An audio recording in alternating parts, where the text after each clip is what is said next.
to all in the name of our Lord and Savior Jesus Christ. Today, I would like to meditate on Philippians chapter 1 verses 18 to 24. Philippians is a book filled with practical points on Christian living. Many of these practical applications for Christian living comes directly from the life of Paul. The background of Philippians chapter 1 verses 18 to 24 is that Paul is in prison in Rome. He is waiting for his trials. So, rather than complaining and grumbling about his sufferings, Paul rejoices that because of his imprisonment for Christ, others have stepped up their efforts to preach the gospel. And there are certain men who have become bold in the preaching of Christ, but who are preaching out of envy and strife, seeking to add afflictions to Paul's chains. Nevertheless, the motives doesn't bother Paul. He continues to rejoice because the gospel is being preached. Look at verse 18. But what does it matter? The important thing is that in every way, whether from false motives or true, Christ is preached. And because of this, I rejoice. Wait a minute here. Didn't Paul just say in verse 19 that he knows things will turn out for his deliverance? Why then does he talk about honoring Christ in death? I believe that Paul knows that he will be delivered. If we look further down at verse 25, Paul reaffirms this. He says, "Convinced of this, I know that I will remain and I will continue with all of you for your progress and joy in the faith." Paul believes he will be delivered. However, Paul was ready to die as a martyr for Jesus Christ. It is similar to what we find in the story of Shadrach, Meshach and Abednego in Daniel chapter 3. They refused to worship King Nebuchadnezzar's golden image. The king was furious and threatened to throw them into a fiery furnace.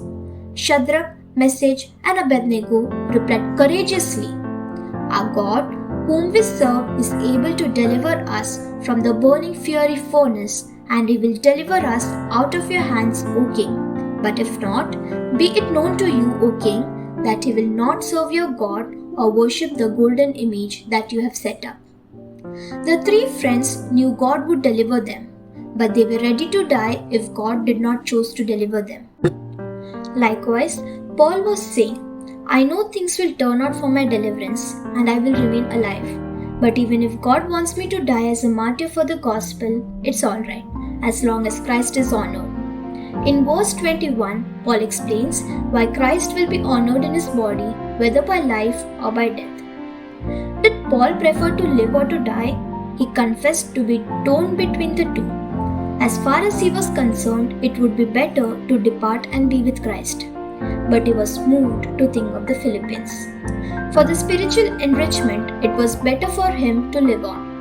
He laid aside his preference and acknowledged the necessity of his ministry to them. His passion for Christ was now expressed in his concern for them. When we are living a Christ-centered life, we will have compassion for the lost world. A passion for Christ will produce a passion to win people to Christ and to teach them. The closer we are to Christ, the more we will think of his thoughts, feel his compassion, and act by his commands. This is the outward impact of having Christ in our lives. Think about what you are spending your time, money, and energy on. Does it have eternal value, or is it a waste of your life? Are you living for pleasure, money, success, fame, importance, family, and friends? Or are you living for Christ? If we are to live with joyful courage, our passion must be to live for God, to honor Him through our lives. Paul says, "To live is Christ, to die is gain." Paul had no fear of death. Why is death a gain? Paul explains in verse 23, "My desire is to depart and be with Christ, for that is far better." To be with Christ would mean the end of pain and suffering, no more tears and joy forever. To be with Christ means being reunited with loved ones who have died in Christ. If you have believed in Jesus Christ as a Lord and Savior, you can face death with joyful courage. There is nothing to fear in death. To the dying thief on the cross who said, "Jesus, remember me when you come into your kingdom," Jesus promised him, Truly I say to you, today you will be with me in paradise. This promise is given to us also. If we have believed in Jesus Christ as a Lord and Savior, we will be with Him in heaven. There is nothing to fear in death. That is our hope, our joy, our courage as we face death. Would you like to have this hope, joy, and courage in facing death? Trust in Jesus Christ as a Lord and Savior.